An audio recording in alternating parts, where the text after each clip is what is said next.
네, 안녕하십니까. 오늘은 지난번에 말씀드린 대로 이제 무상동승에 관련된 말씀을 드리려 합니다. 제목을 차를 얻어 타는 무상동수자 감액 기준 이렇게 정했습니다.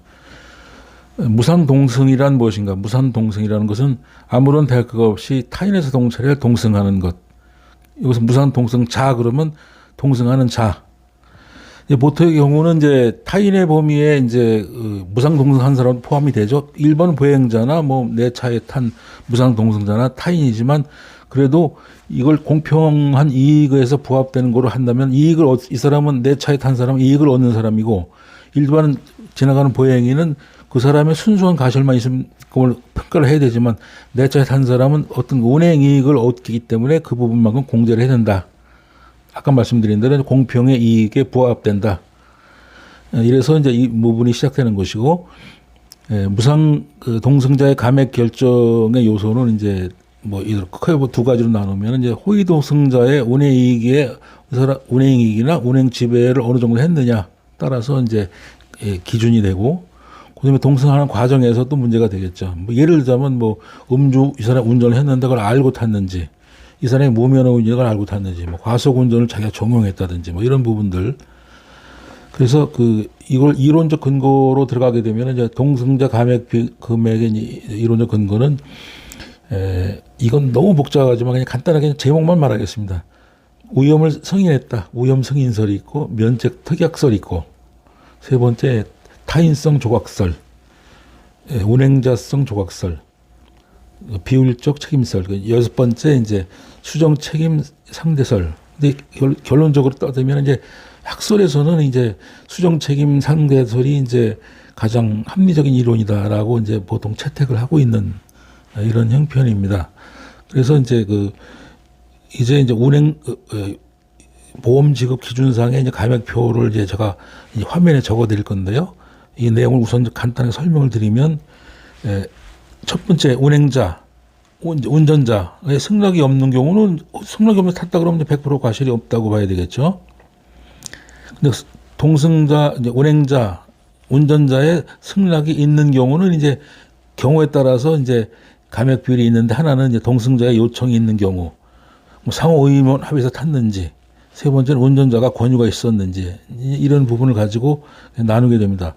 무상 동승의 유형을 보면은 뭐 일단 뭐 강요형 동승이 있고 지배형 동승이 있고 잠입형 동승이 있고 호의 동승이 있고 호의 동승이라고 이제 글자 그대로 이제 내가 호의적으로서 뭐 지나가는 사람을 태울 수도 있고 아는 사람을 태울 수도 있고 어디 간다 하니까 나 좀 같이 타고 가 이렇게 하는 경우가 있겠죠. 근데 강요형 동승이라는 것은 이제 이게 이제 무단 동승인데 여러 가지 이제 경우가 있겠죠. 예를 들어 택시 강도가 이 차에 무조건 무단으로 동승을 해서 뭐, 예를 들어 강압적으로 위험한 물건을 들이대면서 어디 갑시다. 뭐 이런 경우가 있겠죠. 이런 경우는 이제 위험을 자기가 승인을 하고 하는 거기 때문에 사고로 만약 자기가 다친다면 면책이 되겠고. 근데 이 사람이 이제 뭐 어떤 사람은 화물칸에 몰래 숨어서 자기가 이 차가 인천을 가는 걸 알고 화물칸에 몰래 숨어서 갔다. 그 사람은 자기 사고가 나서 화물칸에 탔으면 위험을 자기가 승인한 거로부터 면책이 되는 것이고. 좀 경한 경우도 있겠죠. 뭐 강요형 동승인 같은 게 뭐 아는 형이 친형이 이 차가 좀 수원 가는 거 아는데 야 좀 강제적으로 형 인천에 좀 갔다가 너 좀 돌아가면 안 되냐 좀 동생이 형 안 돼 지금 바빠 나 뭐 안 돼 이래도 이 새끼가 막 이래가면서 강제로 하는 경우가 있겠죠. 면책까지는 안 되겠지만은 과실이 상당히 많겠죠. 이럴 때 이제 동생인 경우에 잠입형 동생이 했어. 몰래 차에 뒤에 뒷좌석에 몰래 타고 있었어요. 그래가지고선 이제 큰형, 작은형이 어디 가는 걸 알고 자기가 동승을 하는 경우 잠입형 동생이 되겠죠.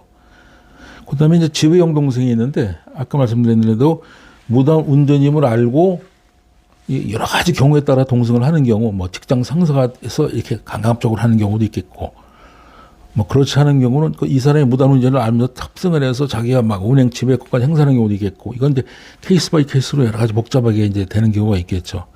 뭐 지금까지 말씀드린 내용을 들어보면 무상 동승 유형만 들어봐도 너무 복잡하죠. 자, 그럼 일단 다시 한번 정리하면 어차피 무상 동승이라는 것은 자기의 누가 권하든 내가 운전자가 권하든 본인이 원하든 서로 상호 합의에 가든 여러 형태에 따라 하지만 아주 강압적으로 하는 경우는 면책이 되겠고 그렇지 않은 경우는 이제 상대에 따라서 과실 비율이 0부터 50%까지 있을 수가 있다. 그런데 여기서 대가를 지불하고 유상동승한 경우는 제외입니다. 승용차인데 자가용인데 내가 대가를 받고 너 돈을 받고 태워준다. 이거는 이제 유상동승이니까 여기서 해당이 안 됩니다. 이건 무조건 면책이죠. 영업용 차는 이제 경우가 틀리죠. 자, 그러면 이제 아까 말씀드린 이제 보험금 지급 기준상의 감액표를 제가 한번 화면에다 쭉 아주 상세히 하면서 이제 하나하나 설명을 좀 드려봐야 되는데 일단 한번 화면에 먼저 한번 볼 수 있도록 하고요. 여기서 제외적인 것은 이런 거 있지 않습니까? 출퇴근 승용차 함께 타기 운동이라든가 이런 해서 타는 경우는 이럴 경우에는 국가적 시책으로 어떤 출퇴근에 이렇게 적용하는 것이기 때문에 이런 경우는 과실이 없다고 보는 것이 이제 일반적인 판례 태도입니다. 자, 그러면 지금부터 동승자의 유형, 운행의 목적, 감액 비율을 표시로 한번 쭉 화면에다 한번 깔아보겠습니다. 그리고 나서 다시 그 표시를 보고 설명을 또 바로 이어서 드리겠습니다.